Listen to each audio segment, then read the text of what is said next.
Welcome friends, part 5 में आपका बहुत बहुत स्वागत है। एक्सरसाइज 9.1 का ये क्वेश्चन नंबर 15 है। काफ़ी कॉम्प्लेक्स, काफ़ी डिफ़िकल्ट क्वेश्चन है, तो मैं आपको सारी चीज़ें धीरे धीरे बताते हुए चलूँगा।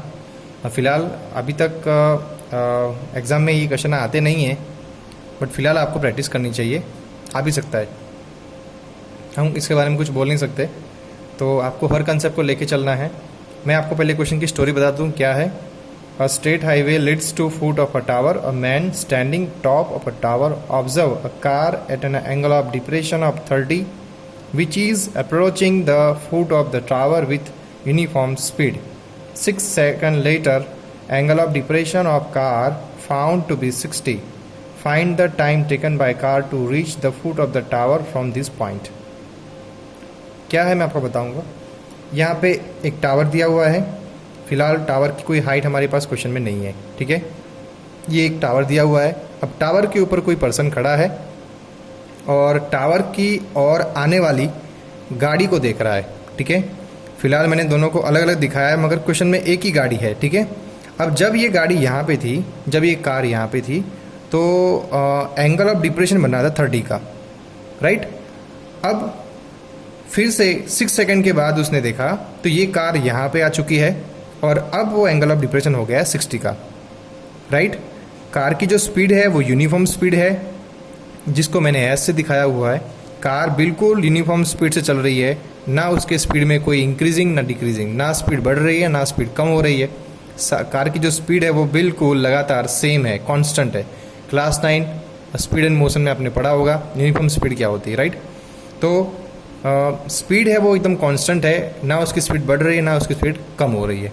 तो स्पीड उसकी कांस्टेंट है, मतलब जो स्पीड से वो यहाँ से यहाँ तक पहुँची है उसी स्पीड से वो यहाँ से यहाँ तक भी जाएगी, उसमें कोई डाउट नहीं है।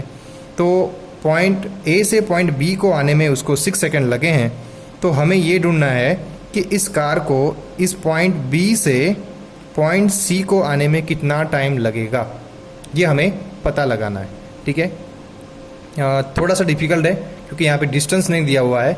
हम अभी तक जितने भी क्वेश्चन किए हैं हमने उसमें हमको डिस्टेंस दिया रहता था, अब इसमें डिस्टेंस नहीं है, स्पीड दिया हुआ है और टाइम दिया हुआ है। तो कोई बात नहीं, हम स्पीड और डिस्टेंस टाइम का फॉर्मूला यूज़ करते हुए स्पीड को डिस्टेंस में चेंज कर सकते हैं। कैसे?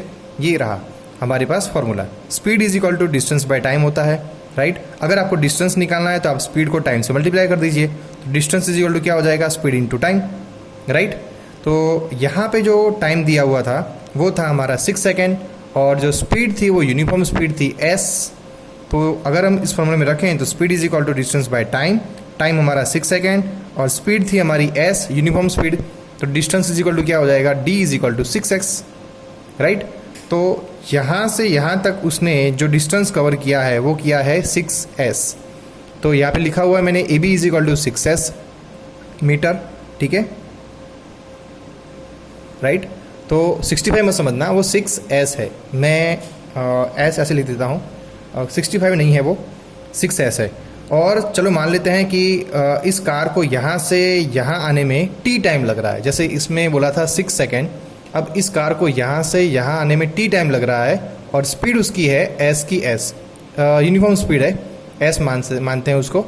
तो यहाँ से यहाँ आने का टाइम जैसे इसमें लगा था 6s, तो यहाँ से यहाँ आने में कार को जो डिस्टेंस लगेगा वो हो जाएगा ts, राइट। इसलिए मैंने ये लिखा हुआ है AC is equal to TS या ST, ये भी मीटर में आएगा, राइट। और मुझे ढूंढना है B से C का आने का टाइम, ठीक है। मुझे B से C में आने में कितना टाइम लगेगा वो मुझे ढूंढना है। तो पहले मुझे क्या करना पड़ेगा, मुझे पहले AC फाइंड करना पड़ेगा और उस AC में से AB माइनस करना होगा, तो मुझे BC का टाइम मिलेगा। और फिलहाल दोनों ट्राइंगल के अंदर ये जो आप हाइट देख रहे हो टावर की हाइट है वो सेम है। तो मैं पहले क्या करूँगा, हाइट ऑफ टावर की इक्वेशन बनाऊंगा और फिर उसको दोनों साइड से इक्वल दिखा के कुछ ना कुछ वैल्यूज़ को सिंप्लीफाई कराऊंगा। तो चलिए शुरू करते हैं। मैंने यहाँ पे देखो दोनों ट्राइंगल को सेपरेटली ड्रॉ कर दिया है। 60 वाला ट्राइंगल यहाँ पे, 30 वाला ट्राइंगल यहाँ पे, दोनों में हाइट सेम है, ठीक है। अब ये पूरा डिस्टेंस लिया है मैंने यहाँ पे ST वाला, ठीक है। और यहाँ से यहाँ तक का डिस्टेंस दिखाया है मैंने ST माइनस 6s। तो चलिए यहाँ पे क्या हो जाएगा, 1060 is equal to h by ST minus 6s, और यहाँ पे हो जाएगा 1030 is equal to h by ST। आप s को 5 काउंट करके मत चलिएगा। अब मुझे h की इक्वेशन बनानी है, तो h इज इक्वल टू क्या हो जाएगा, ST माइनस 6s, √60 की वैल्यू होती है √3, और यहाँ पे h की इक्वेशन बनाएंगे तो ये हो जाएगा ST बाय √3। हमारे पास 2 इक्वेशन आ गई है। अब हम एक ही पेज में ज़्यादा कुछ नहीं लिखेंगे, मैं पीछे के पेज पे आ जाता हूँ ताकि आपको समझ में आए। अब देखो मेरे पास 2 इक्वेशन आ गई h की, दोनों की वैल्यू सेम होनी चाहिए क्योंकि दोनों h सेम है, एक ही है। तो मैं इनके RHS को भी इक्वल दिखा देता हूँ।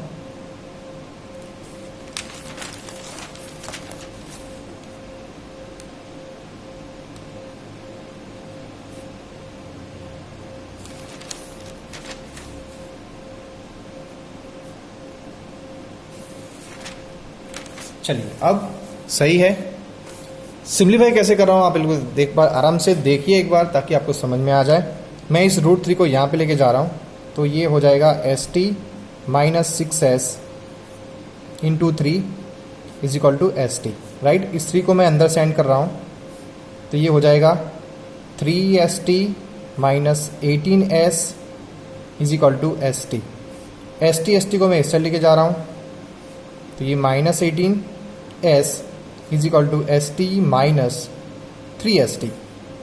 माइनस 18s माइनस 2ST हो जाएगा, राइट। अब दोनों साइड S कॉमन था, यूनिफॉर्म स्पीड दोनों में सब में सेम थी, कट हो गया। Minus 18 is equal to minus 2T is equal to के दोनों साइड माइनस है, तो ये कट हो गया। Now 18 is equal to 2T, 2 नीचे आ गया। 18 by 2 is equal to T, 9 is equal to T, मतलब गाड़ी को आने में लगेगा मुझे टोटल 9 सेकंड लगेगा, राइट। तो यहाँ पे आपका टावर था, मैं फिर से डायग्राम ड्रॉ कर लेता हूँ, ठीक है। यहाँ से यहाँ आने में उसको 9 सेकंड लगने वाले हैं, और यहाँ से यहाँ आने में उसको 6 सेकंड लगे थे, और मेरा टारगेट था कि उसको इस पॉइंट से इस पॉइंट में आने में कितना टाइम लगेगा। तो आप डायरेक्ट बोल सकते हो कि 9 सेकंड में से 6 सेकंड माइनस करेंगे तो ये हो जाएगा 3 सेकंड, राइट। तो यहाँ पे लिखेंगे हम टाइम रिक्वायर्ड टू अप्रोच